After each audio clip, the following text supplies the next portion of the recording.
Welcome all. Thank you so much for joining us today. I'm just going to give folks another 1 or 2 minutes to filter in, but we're looking to get started around 3:05. So take this time to, I know people are coming back-to-back Zoom meetings, so take this time to grab a glass of water, stretch, do what you need to do to feel like a human.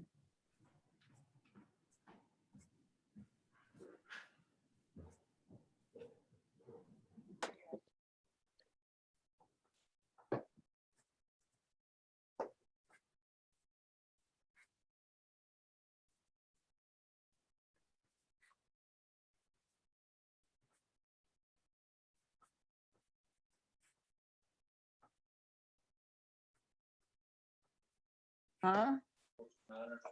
Well, I'm on a Zoom, but what's happening behind the scenes is the CEC meeting that I was.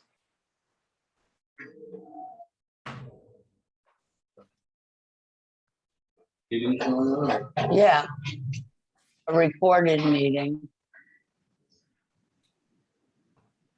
I don't know why.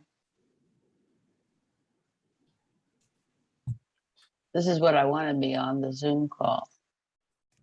But the recorded CEC meeting from September 9th all of a sudden is there, and I don't know how that got there. I mean, I can leave and re-sign in, I guess.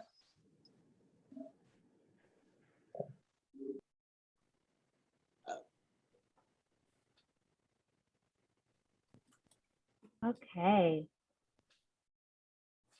So it looks like we're having a pretty good turnout, so I might get started just by welcoming you all and thank you for joining session 2 of 2 about the particulate policy webinar series related to indoor air quality. I'm about to hand it over to Representative Barber to welcome us, but before I do, I just want to note for everyone that this meeting is being recorded. We will retain this recording to share on our website and on our social media. So if you don't feel comfortable being on camera, we ask that you please shut off your camera and refrain from using the chat. Otherwise, feel free to participate widely. So with that, I want to welcome Representative Christine P. Barber. She's the state representative for the 34th Middlesex District, which includes Somerville and Medford. We're particularly grateful that we're able to have her with us today in the midst of a busy day of formal sessions in the House. So thank you, Rep. Barber. Before being elected, Representative Barber was a health policy analyst for the National Healthcare Advocacy Organization, where she worked to ensure access to quality and affordable healthcare. Representative Barber previously served as a research analyst in the House of Representatives, drafting legislation, including Massachusetts landmark 2006 healthcare law, which has provided coverage to hundreds and thousands of Massachusetts residents. So thank you, Representative Barber, and I might turn it over to you to welcome us all and give us a little context for today's conversation. Thank you so much. Okay. Thanks, everyone. I'm really excited to be here, and I want to thank you all for joining us today for this briefing on all the important research that's going to inform the policy that we've developed on air quality. I'm State Rep. Christine Barber. I represent Somerville and Medford in the 34th Middlesex District. And I want to welcome everyone. This is the second of these forums on air quality. And I'm really excited to talk about how it particularly impacts our public health and the everyday health of our communities. So we're going to hear about experts on the science, but we know, and from studies in my community and in other communities like CAFE and the MAPC, we know just how harmful particulate matter is to the health of people living in our communities. So particularly for people in environmental justice communities, chronic diseases like asthma, heart attacks, strokes are of much more concern. And of course, as we continue to grapple with COVID, it's even more challenging. So for my district, like many other districts, communities live right next to busy highways, and the health of people who are living in this area is impacted every day in my district by highway traffic and by other vehicular traffic. So I filed a bill working with many advocates who are here, but also Senator Jalen and Mike Rep. Connolly. I filed a bill to improve outdoor and indoor air quality for communities burdened by transportation pollution.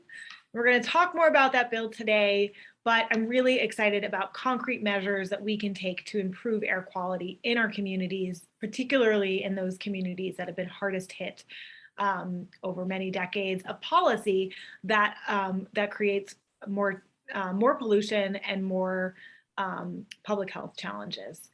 So thank you all for coming. I'm excited for the folks we're going to hear from today, and thanks for joining us in this work.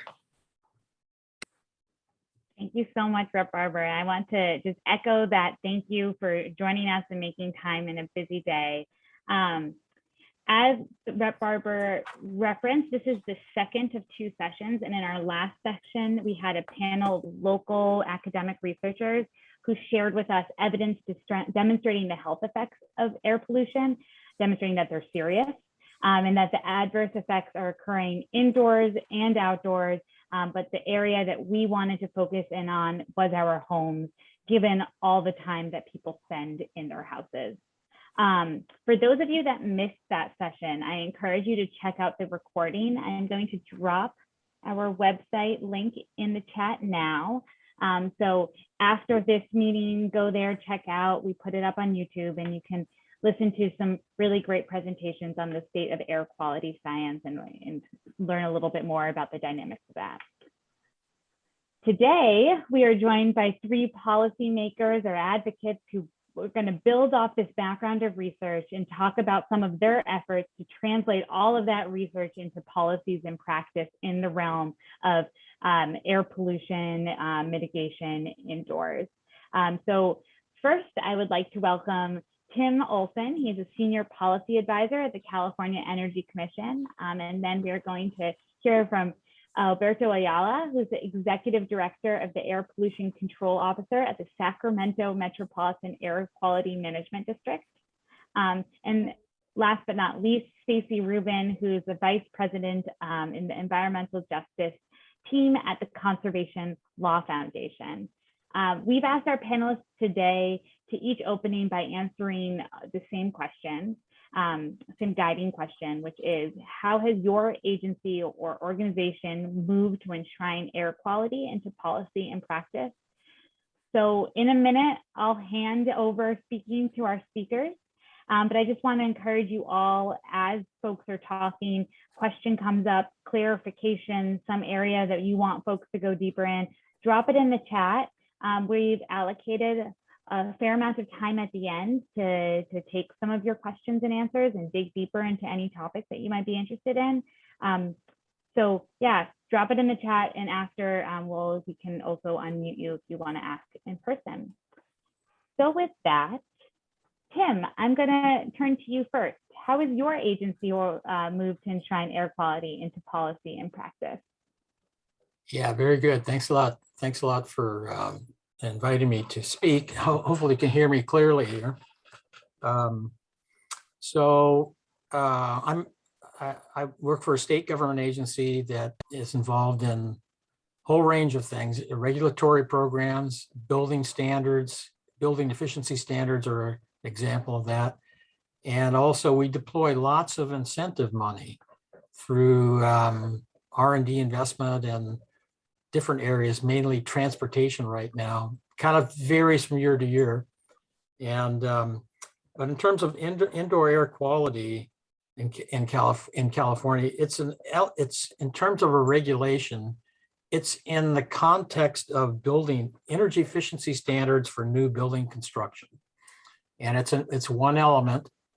And that means it's limited to what's projected to come online in the future in new building construction, or in the case, and this is for residential single family dwellings and for commercial buildings, which are very complex, a whole range of different things there. And it's for residential, for example, it takes effect with retrofitting existing homes if the addition is over 1,000 square foot addition, that type of thing. So, but it's primarily limited to new construction. And typically how we do this is, the building efficiency standards are centered on the building envelope, how to keep the building heated correctly and cooled correctly, and not leak air in or out of the building, which means over time, and some of those kinds of things are insulation, attic and floor insulation, wall insulation. That's a very typical thing. Lighting and lighting controls, heating, ventilation, air conditioning system, very specific standards on that, including minimizing leakage. And so indoor air quality is kind of a new element to this. Our original building standards for efficiency started in 1978, and we updated every 3 years as we see advances in the in technology and improvements that we think are cost effective, and we go through this kind of regulatory update every 3 years. The indoor air quality came about from studies that were done 2007, 2008, and our 2008 building standards were the first point where we started introducing the idea. And it really came to a head in the 2019 standards, where you have some very significant things that happen. And so that's in effect today. The proposed 2022 standards have been adopted by the Energy Commission. They would take effect on January 2023. If there's one more step in approval of the Building Standard Commission in California. So it's a continual ongoing effort and a kind of a ratcheting up or improved efficiency almost every year. The enforcement of the standards are through the building code, primarily through local government, county building departments. Indoor air quality focuses on reducing air contaminants and minimizing outdoor air contaminants. And so, as many of you may know, many of this panel know, what are those types of things? Well, they're formaldehydes, acetaldehyde, particulate matter, nitrogen oxides, CO2, and carbon monoxide. And where do these things originate? Well, from composite wood materials, a significant source. Any kind of carpeting material. You're getting this off-gassing from building materials inside the home.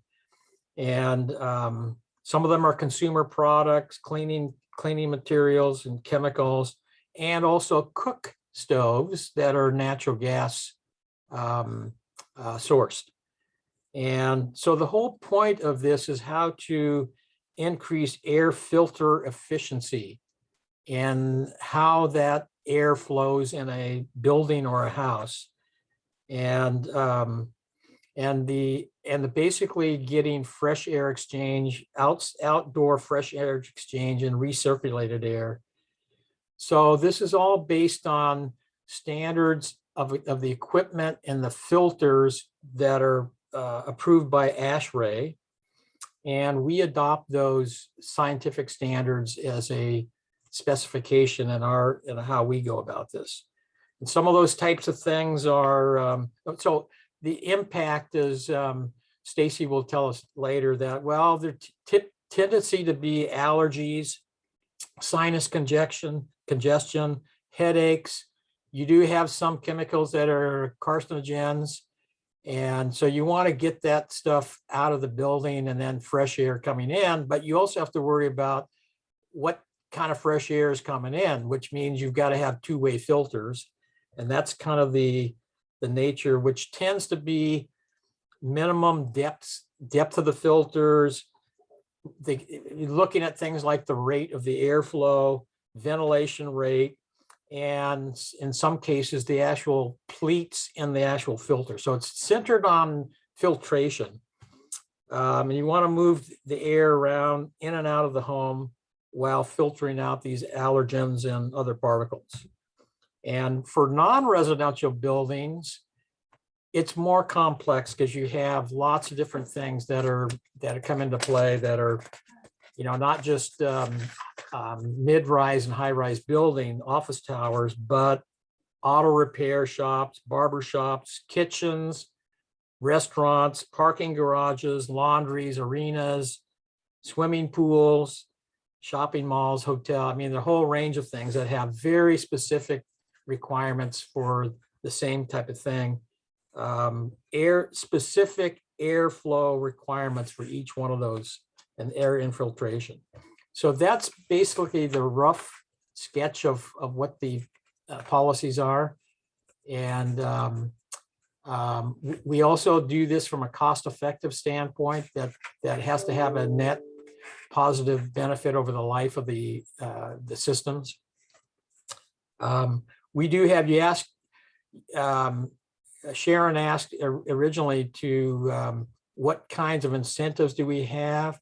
Well, depends on the, we have an option for solar photovoltaics as part of these prescriptive standards in new building construction. And so there are lots of incentives for solar, either through the investment tax credit or for utility financing, utility rate basing. Indoor air quality, not specific at this point from what I can tell.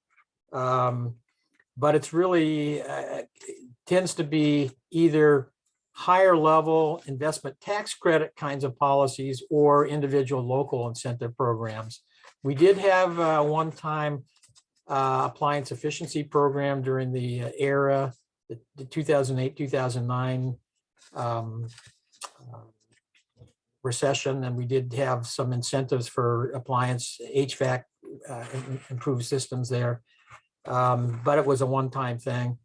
So it kind of varies on year to year on incentives. So let me just leave it there, and I'm available for questions or other elaborations. Great, thank you so much, Tim. Folks, if you have any questions about some of the incentives and programs and policy that Tim just referenced, please do use the chat and drop those questions in there. And at that, I'm going to hand it over to Alberto to answer the same question. How have you been moving to enshrine air quality and policy in practice? Thank you, Sharon. And first of all, let me say thank you for the invitation. It's great to be here with all of you.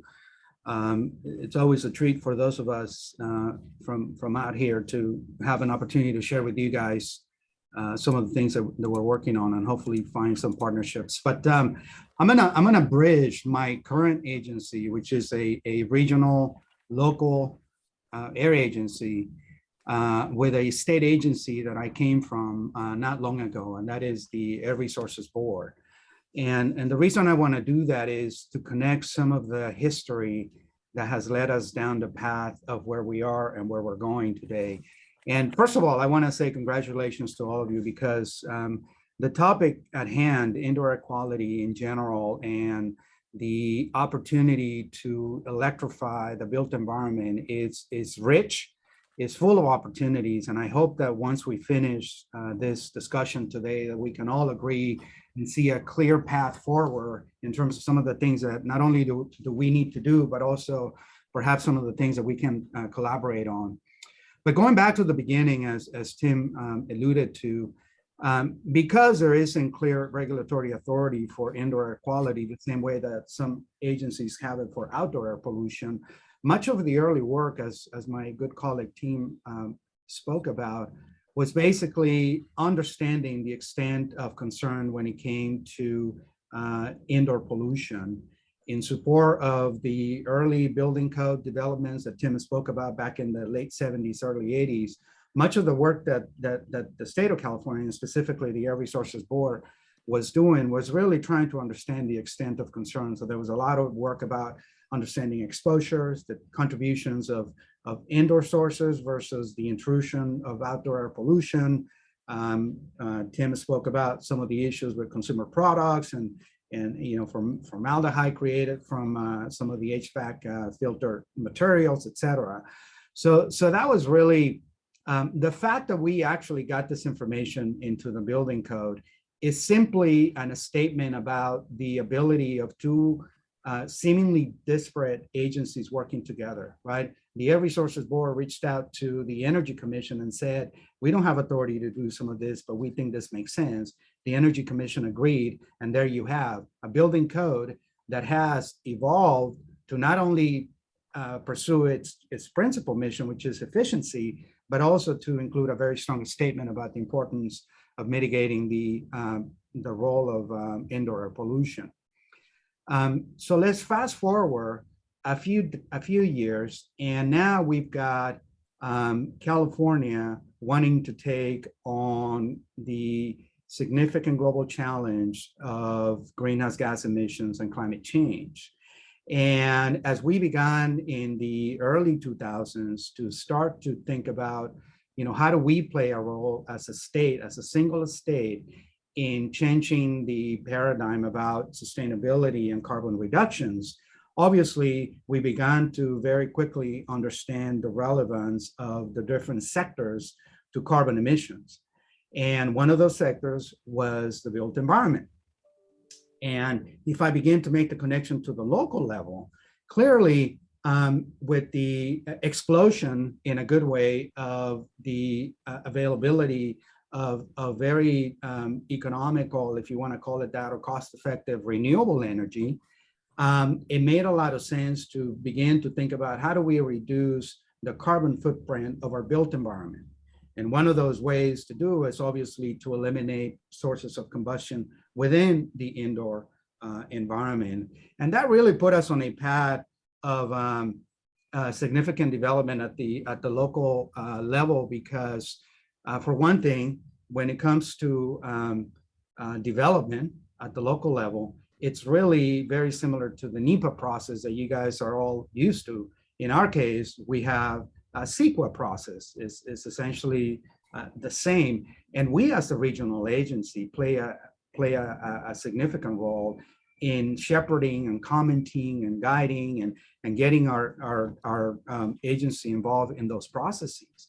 So very quickly, it became apparent to us that as we began to pursue carbon reductions so that we locally could make a contribution towards the climate agenda that the state is putting in place, we could clearly see the co-benefit of improving the air quality condition inside a residence, inside a business, if you begin to transition away from combustion, fossil fuel combustion for some of the appliances in those residences.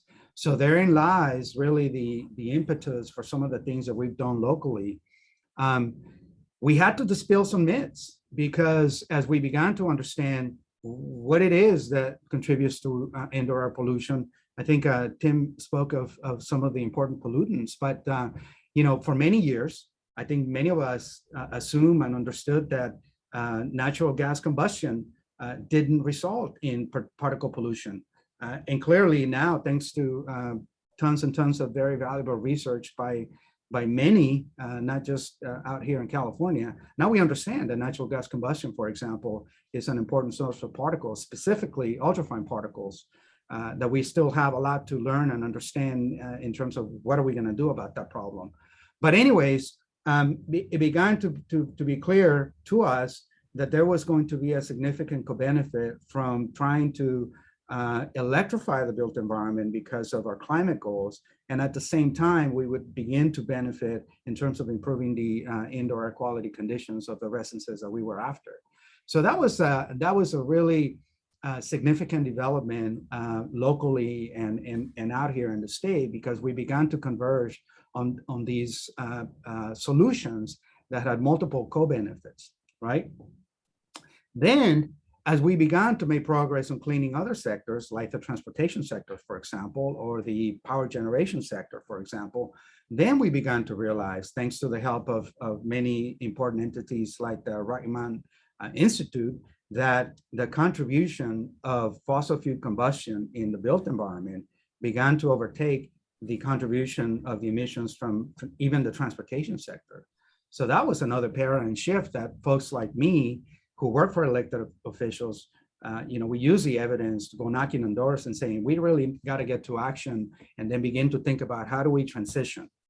And then the final point I'll make, and I'll end it here, is, and then came the wildfires.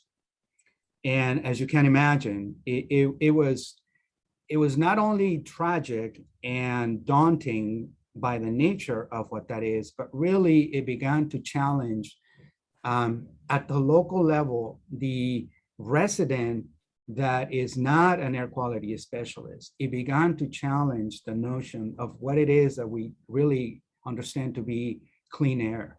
Because, back in the 2018, for example, the Camp Fire, we began to see concentrations inside homes, inside residences and commercial buildings that clearly exceeded concentrations outdoor pollution, for example, today. And that really was a paradigm shift for all of us, because to be honest, many of us working in the airspace, we were scrambling because people were really clamoring for information, for coordination, and for solutions. And here comes the other latest element that we are currently working on, and that is clearly we know that we need to improve filtration efficiency of existing buildings. And we are going to do that because there's a high interest politically here to improve our ability to deal with the next wildfire. But guess what? When we begin to deploy those solutions, we will also get the improved indoor air quality benefit throughout the year, whether there's a wildfire or not. And that has really opened some interesting opportunities, because one of the things that we have been able to accomplish as of very recently is when we see development coming into an urban area, very similar to the way you guys see it, and we identify as an air agency impacts that are highly localized in the community and the residences around the development, we then, as an air quality agency, can ask, what is the community benefits agreement? What are the opportunities so that we together can mitigate? It's still support of the development because we want it clearly, but it's still mitigate the impact that development invariably is going to have on the residences. And one of the accomplishments that I want to share with you guys is, we have a huge development coming to our urban core here in Sacramento. UC Davis is bringing in a new campus, and we were able to get a community benefits agreement where they are going to be providing the residences around the development with better filtration and clean air purifiers for the home. So those are just a couple of examples. I'll leave it there. Thank you. Thank you so much. Both a wonderful history to tell about how you reached the point you are in policy in California, but also really appreciated those specific local examples. And I just want to say a special thank you to our California policymakers who joined us here today. When I started doing this work, everyone kept on pointing towards California as an example of what we in Massachusetts should be pushing for. So it's such a wonderful opportunity to hear from them today.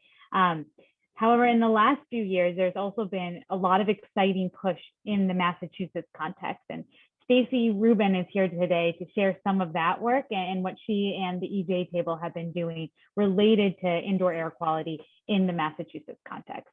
So Staci, take it away. Thank you so much to you, Sharon, and the MAPC team for putting on this webinar. And hello to everyone. I see a lot of familiar faces on this call, which is extremely exciting. So I want to talk about what we're doing. We are not an agency, but I am presenting today on behalf of Conservation Law Foundation. We're a nonprofit organization working regionally throughout the 6 New England states, and we're fighting for a healthy climate and resilient communities. We fundamentally believe that everyone has a right to live in a healthy environment and have access to nature. So all of our advocacy around air quality is understanding the framework of the historical burdens on people of color, low-income communities, limited English proficient households, and Indigenous and immigrant communities. So I can't give any presentation without just highlighting that there's a history of environmental racism in New England and throughout the United States and beyond. But just focusing on New England for a bit, air pollution hotspots are located around congested roadways, ports and airports, and those again are disproportionately impacting our Black, Brown, Indigenous, immigrant, and low-income communities. The sources of those pollutants are power plants, incinerators, airports, and we've got study after study after study, and I've got plenty of cases on my docket where we are arguing that there's a disproportionate siting of those facilities in environmental justice populations. We are thrilled in Massachusetts that there is now a legally defined definition of environmental justice populations as well, thanks to the work of many, many people across the Commonwealth. And we know that existing legal frameworks and climate policies have not redressed these historic harms. So I want to just mention the issues around particulate matter. I want to talk about size, and then I want to talk about some health impacts. So particulate matter in particular is the pollutant of interest that is the focus of some of our policy solutions. So particulate matter is a mixture of solid and liquid droplets. Again, sources are primarily power plants, fossil fuel burning vehicles, wood burning, forest fires, and there are different sizes of particulate matter. So particulate matter 10 or PM10 is regulated federally under the Clean Air Act. And I've got this image showing on the right-hand side, essentially the bigger the particle, so PM10 is the biggest of the particulate matter, that goes the shallowest in the body. The smaller the particle, the deeper it goes, and the deeper it goes, the worse the health impacts. So PM 2.5, which is essentially the size of particles that are 2.5 micrometers, those are also regulated by the Clean Air Act. That is a regional type pollutant that tends to spread fairly far away from the sources, and that gets deeper into our lungs. And it's the ultrafine particulate matter that is really the worst. There's no regulation right now on the books for this, and we are trying to change that at CLF as well as many of our partners. So those ultrafine particulate matters are the types of pollutants that persist for a period of days or weeks. In terms of health impacts, they cause pulmonary inflammation, they're retained in the lungs, they've got the largest amount of toxicity because of their smaller size, so they just get embedded very deeply into our lungs.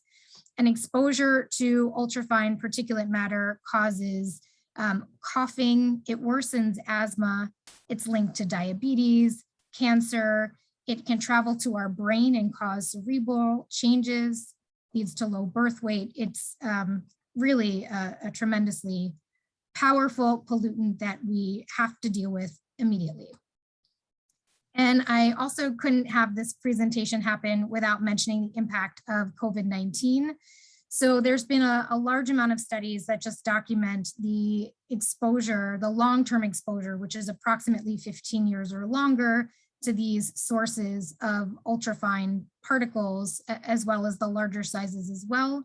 That leads to a worsened COVID-19 morbidity, as well as a higher rate of fatality among people who contract COVID-19. So I borrowed this image from the wonderful wig examiner who I see is on the screen on the webinar today. One of the solutions is air filters. So we've got air filters. A lot of people have heard that schools in particular, in order to get students back into the classrooms, schools had to go through retrofits. So they upgraded their heating, ventilation, and air conditioning systems to do air filters. So what many schools have done is put in MERV 13 filters, which stands for minimum efficiency reporting value.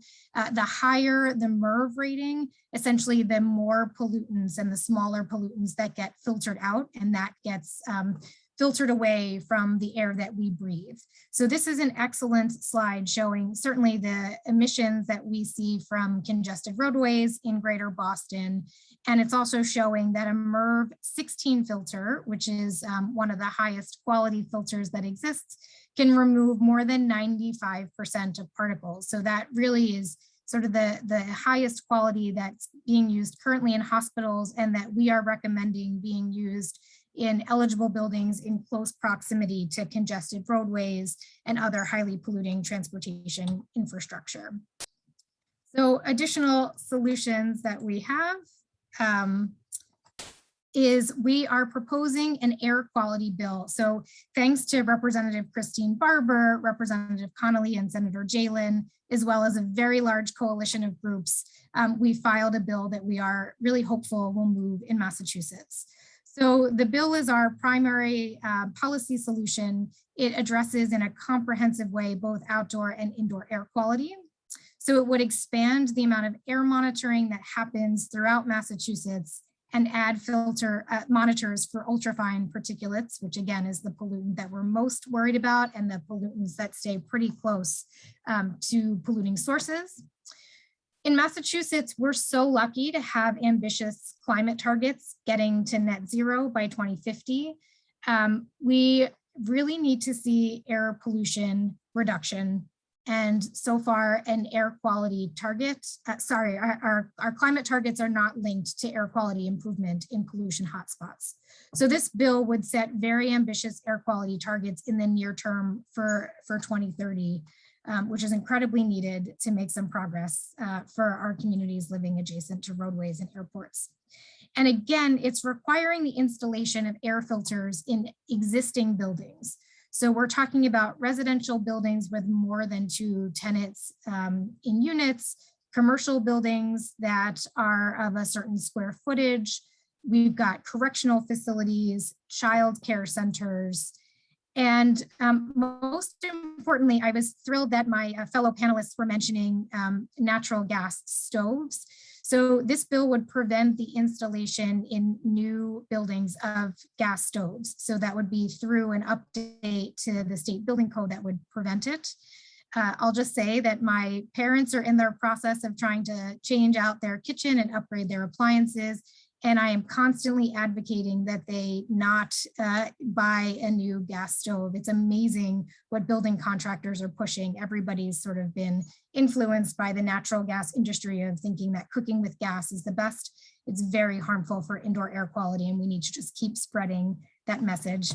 And lastly, before I turn the floor back over to Sharon, I wanted to note that this bill that we have filed would significantly improve the ability to do mold remediation and associated enforcement by the local boards of health. We've had many conversations with our partners in Springfield, Massachusetts, a lot of people in older housing that are dealing with a lot of mold issues. We don't have the enforcement authority clearly articulated in state sanitary code that would allow for our local enforcers to do something about it. So this bill would radically change that outcome. So this bill is supported by a broad coalition, and I've got just a number of logos from organizations supporting, including MAPC, Somerville Transportation Equity Partnership, and members of the Massachusetts Environmental Justice Table. And I'll turn it back over to you, Sharon. Thank you so much, Staci. And I actually will keep you, if you don't mind, to take the first question, because we talk a lot today about reducing the source of air pollution relative to buildings. But I was wondering if you had any thoughts in Massachusetts about work to reduce the source of transportation as it the source of pollution as it relates to transportation. could see where my question was going there. Yes, thank you for asking that question. A big component of the work is obviously to eliminate pollution at its source. So we are working to set targets for electrifying our fossil fuel public transportation, as well as public fleets and private fleets that are serving a public purpose. So there are other legislative initiatives and regulatory initiatives that Conservation Law Foundation and our partners are pursuing on that front. It's really surprising to me that Massachusetts is a leader in a lot of ways on climate issues, yet we are one of the last locations with a major public transit system to make any sort of commitment to electrifying our buses and our commuter rail. So that's another effort that, along with Representative Barber and others, that we are working on to reduce pollution at its source. And I will also mention that there's an effort that our Massachusetts leaders are committed to called the Transportation and Climate Initiative. That also is known as TCI. That is potentially aimed at reducing emissions from transportation sources.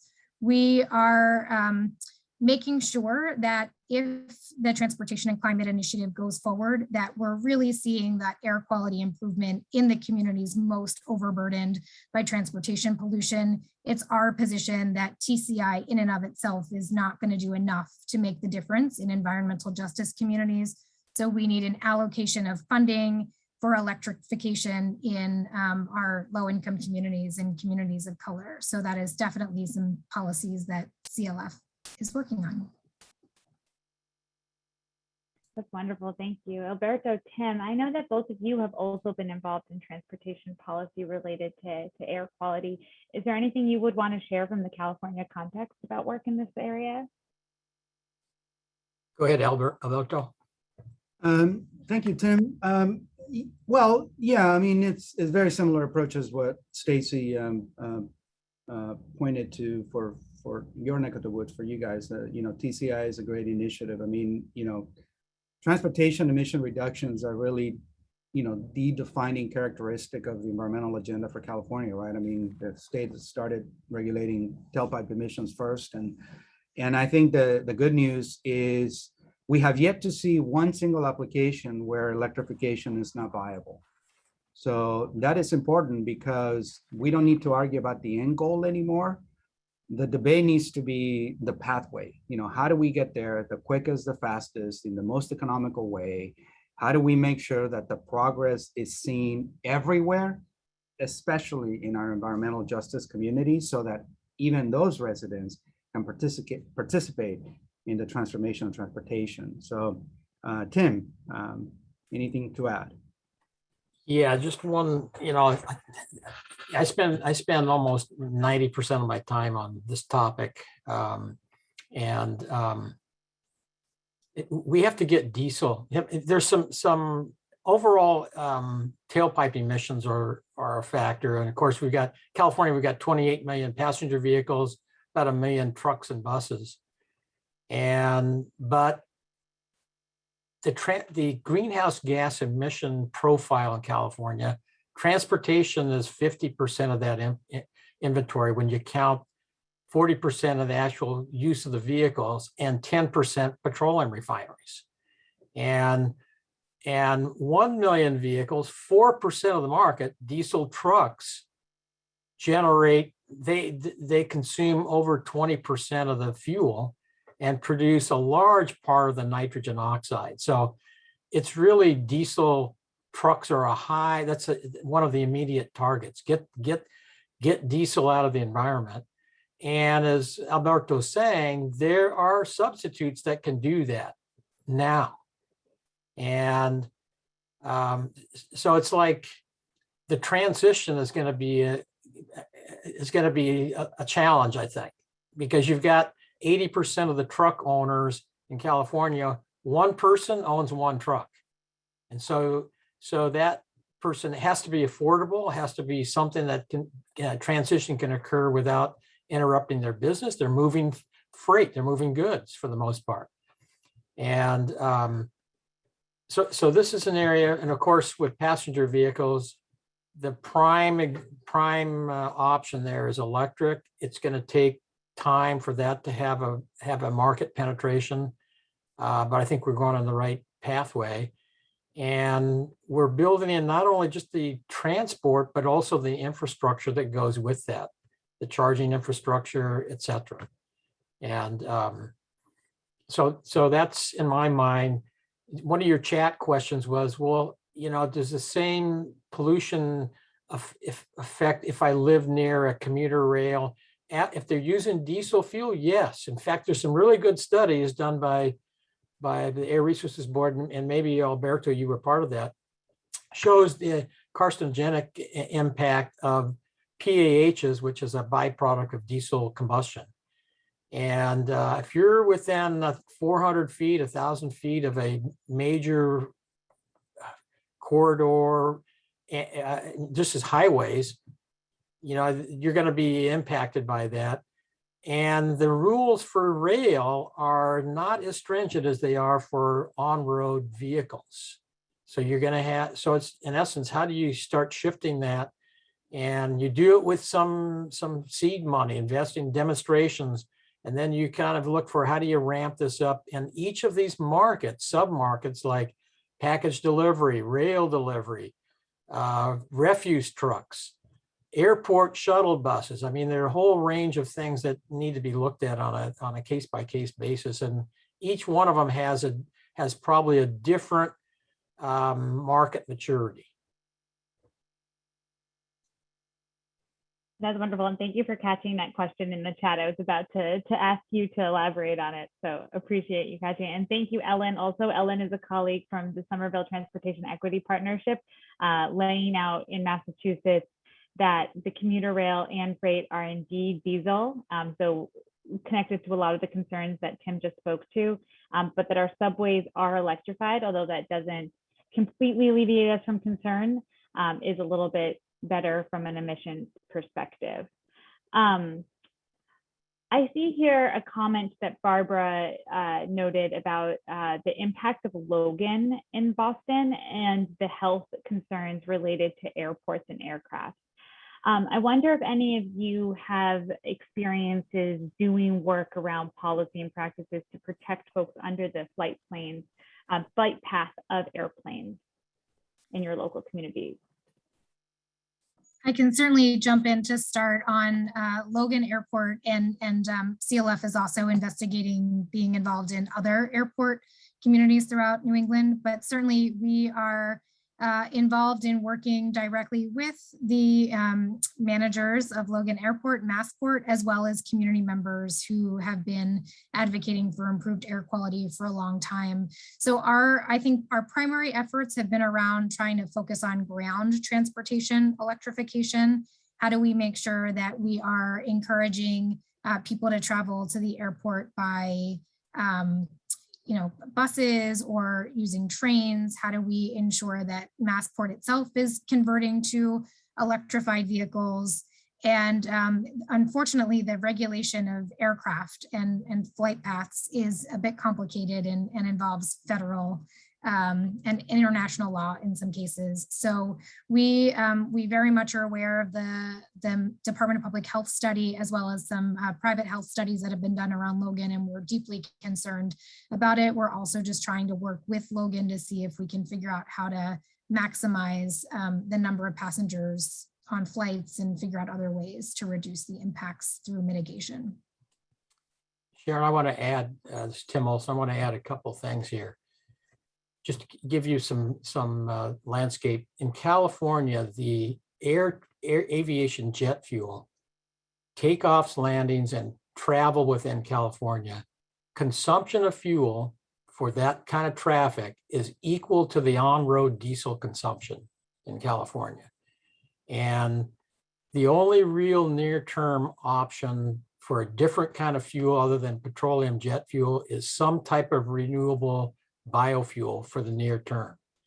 And so when you look, and by the way, and what happens is the federal government has the ultimate control of air kind of emissions of airlines, that not a lot of control at the state or local level. other than on-ground support equipment, which in California, we're compelling electrification of those systems. And it really comes down to what are kind of the pollutants that come out of this, takeoffs, landings, and not necessarily criteria air pollutants, but it really is a greenhouse gas strategy that we need to get to. And that's there's some good programs. The FAA has some really good programs on testing out different types of different kind of fuels, and even advanced technology like right now, hydrogen fuel cells are now approved through safety certification for small aircraft, small jets, under 20 passenger vehicles, to test out hydrogen fuel cells. And so that'll take some time before that comes into the marketplace. But just the sheer volume of petroleum consumption in the airline industry is something that is worth looking at. There's some strategies in California that we're trying to incentivize through the low carbon fuel standard. And the other thing that's pushing this is the customers for those airlines are demanding that the airlines make a change. And that's what's really prompting companies like United Airlines and Virgin to kind of start switching. That's an important note of how we we hear it all the time, vote with your wallet. On a related question I see in the chat from Joseph of how do you see utilities scaling up clean production and distribution of electricity to support the shift away from fossil fuels within the next 2 decades? And thinking about the consumer, the role of the consumer in incentivizing that shift for the utilities.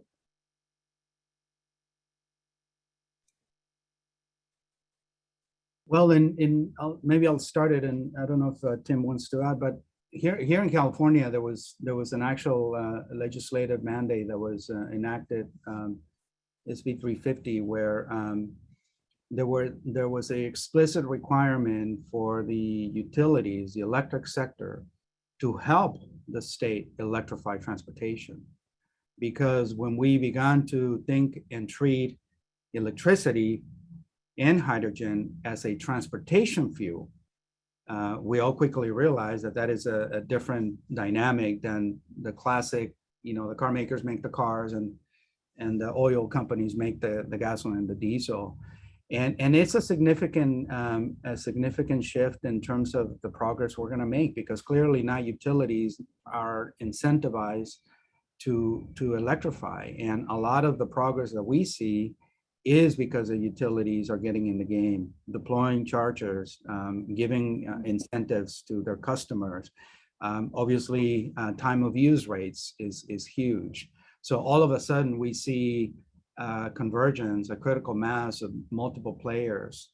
We in the region work very closely with our transportation planning organization, with our transit fleet provider, with our utility, and a number of other agencies. And I often talk about the fact that the reason we're all working together is because transportation is the glue that brings us together, right? Because we're all interested in improving transportation from our respective angles.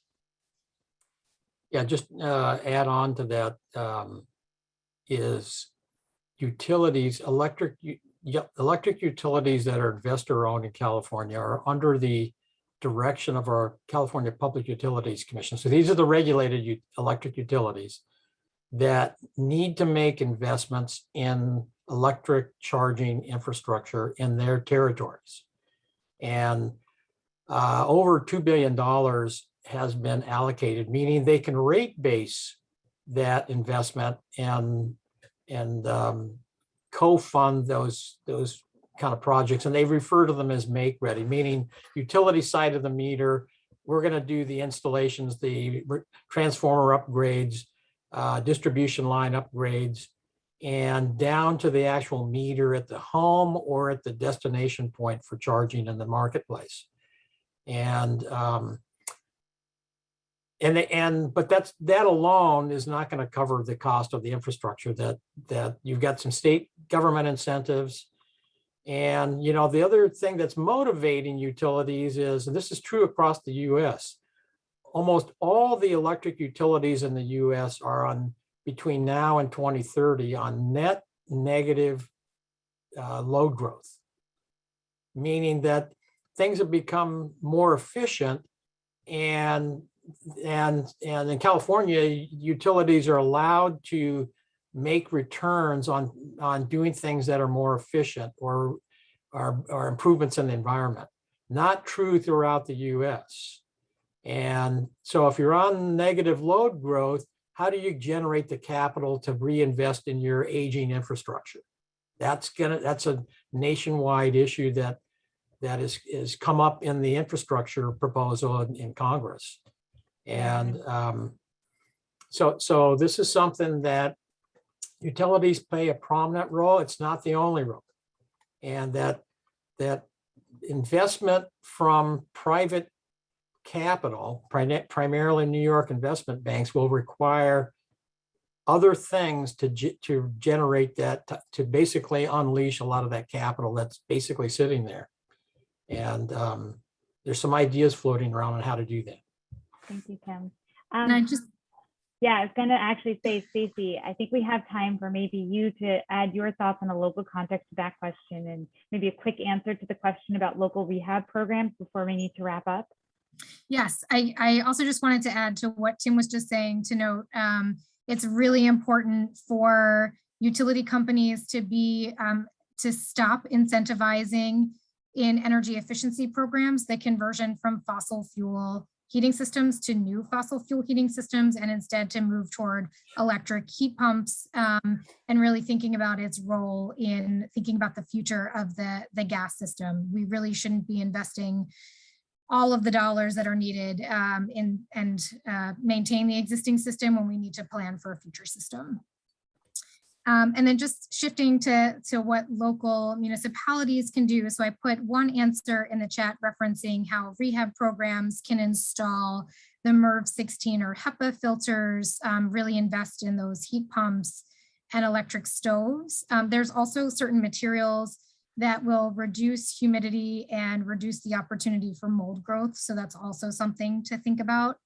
And then the source reduction, I would just say municipalities have the opportunity to push for bus lanes in their communities, to really do transportation policies that will convince more people to get out of cars onto buses.